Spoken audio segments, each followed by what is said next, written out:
All right, we're about to tackle one of the oldest questions in history. What is truth? But we're going to look at it through a really radical new lens, one that connects truth not to some abstract idea, but to physics, energy, and even our own biology. So let's dive right in. So let's just start with this one giant question. I want you to forget about truth as some concept you search for or a fact you can hold in your hand. What if truth is actually a physical condition? You know, like being warm or being tired or being at rest.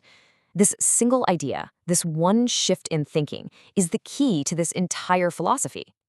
You see, for centuries, we might have been asking the wrong question entirely. The argument here is that the whole problem comes down to a fundamental mistake in how we think about truth. It's what you call a category error. And this quote just nails it. We treat truth like an object, a noun. Like it's a shiny rock you can find out in the world and then put in your pocket. But this framework says, nope, that's a dead end. Truth isn't a thing at all. It's a state of being. It's something you do. This really breaks down that shift perfectly, right? The old view is static. It's a noun. But this new perspective, it's dynamic. It's a verb. We're moving from looking for a thing called truth to trying to achieve and, more importantly, maintain a state of truth. It's not about words anymore. It's about physics. So how does that even work? Well, if truth is a physical state, then it has to follow the laws of physics. And this is where things get really, really cool.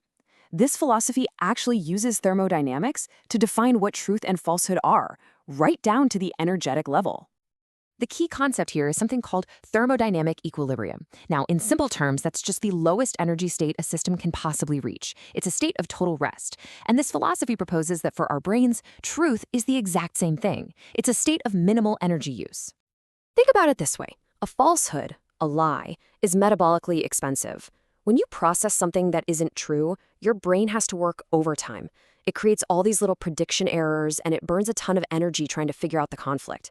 A lie is, literally, high-energy noise inside your head. But truth? Truth is the exact opposite. Truth is coherence.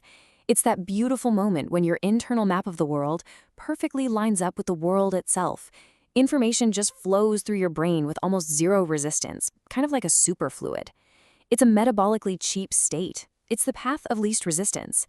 Truth feels right because, energetically, it is right. Okay, so if our bodies can physically tell the difference between the high energy of lies and the low energy of truth, how does that actually work? What's the mechanism? Well, this brings us to what's called the engine of judgment. And the process is, well, it's shockingly simple. It's really just two steps. The input is any explanation you hear, usually kicked off by the word because. The second you hear someone say because, your internal engine starts revving up. And the output? The output is a physical sensation called the strain. And this, right here, is our built-in truth detector. When an explanation makes sense, when it's coherent, you experience low strain. It feels good, easy, true. But when it's false, you feel a high degree of internal strain, that feeling of tension, like something is just off. That word you see there, напряженный, literally means tense or strained. That feeling isn't just your intuition. It's a direct, physical measurement of incoherence. Now, this framework doesn't just stop with simple facts. It actually expands this whole physical process to map out morality and ethics. And it does it using a tool it calls the Sociocadic hegemony. I know, it sounds complex, but it's basically a compass for navigating ideas. This compass maps out ideas on two axes. First, you've got the receptivity axis. It asks a simple question. Who does this benefit? Is it just for me, or is it for everyone? Then there's the will axis, which asks, what is its action? Is it a proactive, do this, or is it a suppressive, do not do that? So by using this compass, your judgment shifts from being just a subjective feeling to a real structural analysis. You can take any idea, a law, a new policy, anything, and place it on this map to analyze what it's really doing and what its outcome is likely to be, way beyond whatever its surface-level claims are. So, let's bring this all together. What does this all mean for us? Well, it means we have to completely rethink our entire relationship with the idea of truth itself. This is really the ultimate takeaway. Truth isn't some static thing you can possess. It is an ongoing action. It's the continuous process of trying to minimize the error between your internal model of the world and the external world itself. It's something you have to constantly do. And that brings us to maybe the most powerful definition of all.